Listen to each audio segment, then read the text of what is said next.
Friends, welcome to my YouTube channel. നമ്മൾ നോക്കാൻ പോകുന്നത് മോൾ കൺസെപ്റ്റാണ്. ലാബ് അസിസ്റ്റൻ്റ് സിലബസിൽ വളരെ ഇമ്പോർട്ടൻ്റ് ആയിട്ടൊരു ടോപ്പിക്കാണ് മോൾ കൺസെപ്റ്റ്.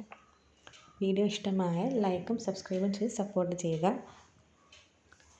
നമ്മൾ പറയാൻ പോകുന്നത് മോളാണ്. The unit of amount of substance, അതാണ് മോൾ എന്ന് പറയുന്നത്. ഒരു സബ്സ്റ്റൻസിൻ്റെ എമൗണ്ട് എടുക്കുമ്പോൾ അതിൻ്റെ യൂണിറ്റിനെയാണ് മോൾ എന്ന് പറയുക. The 1 mole of any substance contains 6.022 into 10⁻23 items അല്ലേ. ഏതൊരു സബ്സ്റ്റൻസ് എടുത്താലും അതിൻ്റെ ഒരു മോളിൽ 6.022 into 10⁻23 items ഉണ്ട്. ഈ ഒരു നമ്പറിനെ അവോഗാഡ്രോ നമ്പർ അല്ലെങ്കിൽ അവോഗാഡ്രോ കോൺസ്റ്റൻ്റ് എന്നാണ് പറയുന്നത്. കാർബൺ 12 ഐസോടോപ്പിൽ 12 ഗ്രാം എത്ര ആറ്റങ്ങളുണ്ടോ അത്രയും പാർട്ടിക്കിൾസ് അടങ്ങിയിരിക്കുന്ന പദാർത്ഥത്തിൻ്റെ അളവാണ് മോൾ എന്ന് പറയുന്നത്. Exactly 12 gram of carbon 12 isotope എന്നാണ് ഏതൊരു പാർട്ടിക്കിൾസിലും അടങ്ങിയിട്ടുള്ള മോൾ എന്ന് പറയുന്നത്. അതിന് തുല്യമായിട്ടാണ് വരിക. നമ്മൾ ഒരു മോൾ ഓഫ് ഹൈഡ്രജൻ ആറ്റം എടുത്താൽ അതിൽ 6.022 into 10⁻23 ആറ്റംസ് ആണ് കാണുന്നത്. 1 മോൾ ഓഫ് വാട്ടർ മോളിക്യൂൾസ് ആണെങ്കിലും 6.022 into 10⁻23 water molecules. 1 mole of sodium chloride 6.022 into 10⁻23 unit of sodium chloride. ഇനി നമ്പർ ഓഫ് മോൾസ് എങ്ങനെയാണ് കണ്ടുപിടിക്കുന്നത്? നമ്പർ ഓഫ് മോൾസ് ഡിനോട്ട് ചെയ്യുന്നത് സ്മോൾ ലെറ്റർ n ആണ്. Given mass in gram divide by molar mass ആണ് number of moles. Given mass in gram എന്ന് വെച്ചാൽ small letter w denote ചെയ്യുന്നു. Molar mass capital M ആണ്. Number of molecules കണ്ടുപിടിക്കുന്നത് എങ്ങനെയാണ്? Number of moles into 6.022 into 10⁻23. Number of moles കണ്ടുപിടിക്കണമെങ്കിൽ molar mass എന്തെന്നറിയണം. Molar mass എന്താണ്? നമ്മളൊരു സബ്സ്റ്റൻസ് എടുക്കുകയാണെങ്കിൽ അതിൽ കണ്ടെയ്ൻ ചെയ്തിരിക്കുന്ന 1 മോളിൻ്റെ മാസിനെയാണ് മോളാർ മാസ് എന്ന് പറയുന്നത്.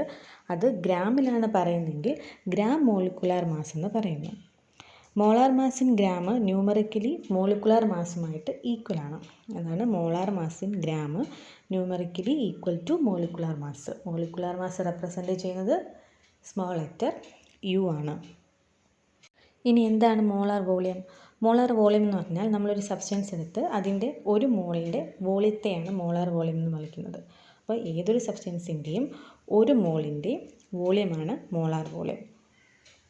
STPയിൽ ഏതൊരു ഗ്യാസിൻ്റെയും മോളാർ വോളിയം എന്ന് പറയുന്നത് 22.4 ലിറ്റർ ആണ്. STP എന്താണ്? Standard temperature and pressure.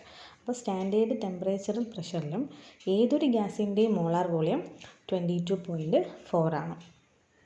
അതായത് 22.4 litre of any gas at STP contains 1 mole of the gas or 6.022 into 10⁻23 molecules of the gas and its mass equal to molar mass.